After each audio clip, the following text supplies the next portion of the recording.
What is going on, everybody? So, back again with another video. Today is October 26, 2022.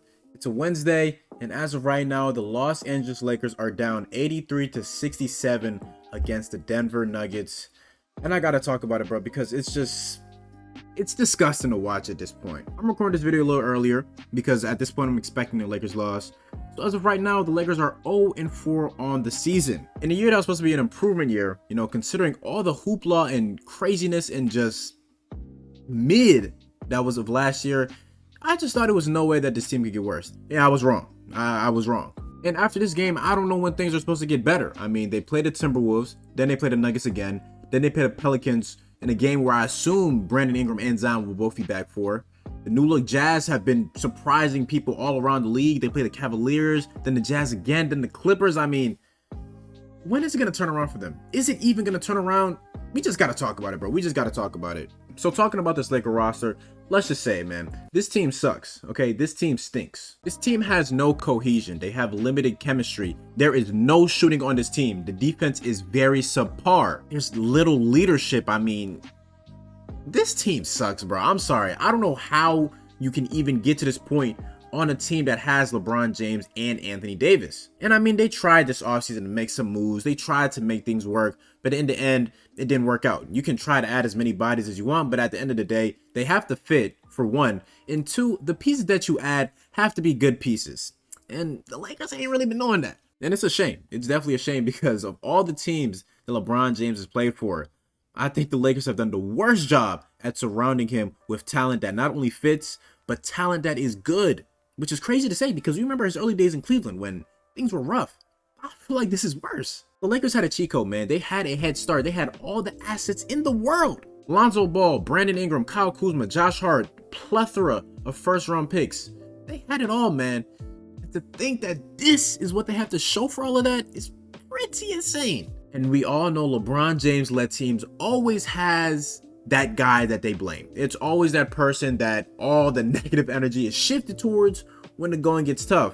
And in this case, it's Russell Westbrook. Now, in many instances, okay, it's deserved. You know, Russell Westbrook, I don't know what he's been doing the last couple of years. So many boneheaded plays, man. I mean, we can look back literally a couple days ago when he tried a 2-for-1 opportunity while the Lakers were winning the game late in the fourth quarter. Russell Westbrook is obviously not the player that we know he used to be, for one. And two, when the trade was made, it didn't make sense from the get-go. We know LeBron James, he just needs a second co-star and then just a bunch of shooting and 3-and-D guys. Russ is neither of that. I think the biggest ordeal right now is we gotta talk about how we got to this point because it just doesn't make sense, man. I've never seen a team dismantle a championship level, a team that's won a championship in 2 seasons. That has never happened.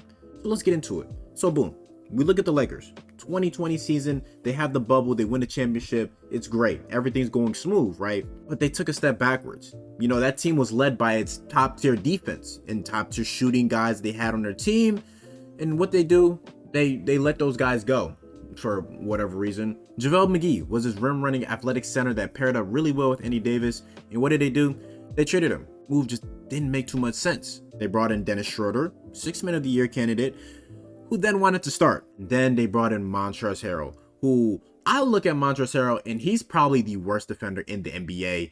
It's a reason why for the Clippers in the playoffs, he didn't play much. His defense is lackluster. He doesn't really have that many offensive moves. It doesn't make sense. It didn't make any sense at all. This team had Danny Green. They let him go. I don't know.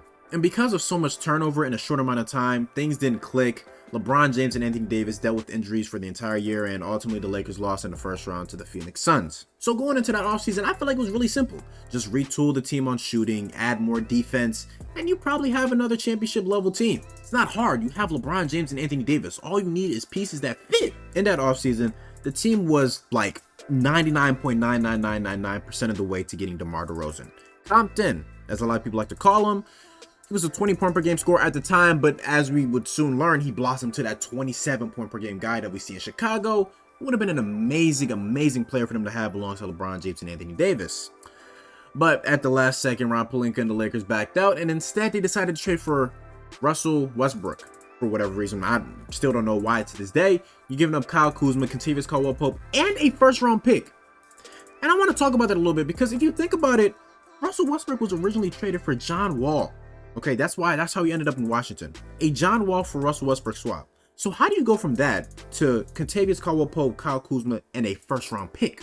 Just doesn't make any sense to me, man. Does not make any sense to me at all. And as you can expect, it's been very, very rocky. Not to mention the team let someone like Alex Caruso go. You know, a guy who's an integral part of that defensive success, a plug-and-play guy right next to LeBron James. He was the perfect off-ball player for them. And they let him walk because they couldn't meet his contract number. He ended up signing for $9 million. You couldn't give Alex Caruso $9 million? And now we're here. Out of all the teams in the NBA, the Lakers are probably in the biggest predicament because LeBron James is getting old. Anthony Davis, you kind of do have a decision to make on him because he just hasn't really looked too good. He hasn't looked at all worth the package that you gave for him. And then Russell Westbrook is a free agent. He's going to leave. He's not going to resign with the Lakers. And to make matters worse, they do not have their pick this year. A year where a generational talent, Victor Wembanyama, is going to enter the league. They do not have that pick. And in that sense, do you even want to make a trade? Because let's think about it. As much as, you know, we might call for them to get rid of Russell Westbrook, as much as, you know, we want to get rid of him, does a trade really turn the season around for the Lakers? Like, let's be honest. Some of the packages that we've been hearing, Russell Westbrook for Gordon Hayward, does that move the needle? Russell Westbrook for Terry Rozier, does that move the needle? Like, come on, bro. Okay, the main package, Russell Westbrook for Buddy Hield and Miles Turner. Miles Turner is a walking ER room, and Buddy Hield is a shot chucker who plays no defense. So what are these moves really going to do for the Lakers? And it's really just the fact that it'll just bring fresh faces to the team, and fans can hope and pray that these pieces fit and it looks good moving forward. So essentially, this was my mini rant on the Lakers. They're in a position of no return. You can't just sit it out and see if things work out because you don't have time. You know, LeBron James is in year 20. As much of a cyborg as he is, he's going to be retiring soon. I mean, this team is not contending with any of the top 8 to 9 teams in the Western Conference right now as the team is constructed. Sorry, Lakers fans, but let's just all be honest. Things won't get better. Rob Pelinka has been sitting on his hands for the last season and a half, and I don't think he's looking to make a move anytime soon. At the end of the day, you can try to find as many people to blame as you can, but you're stuck with what you got. And that's mediocrity.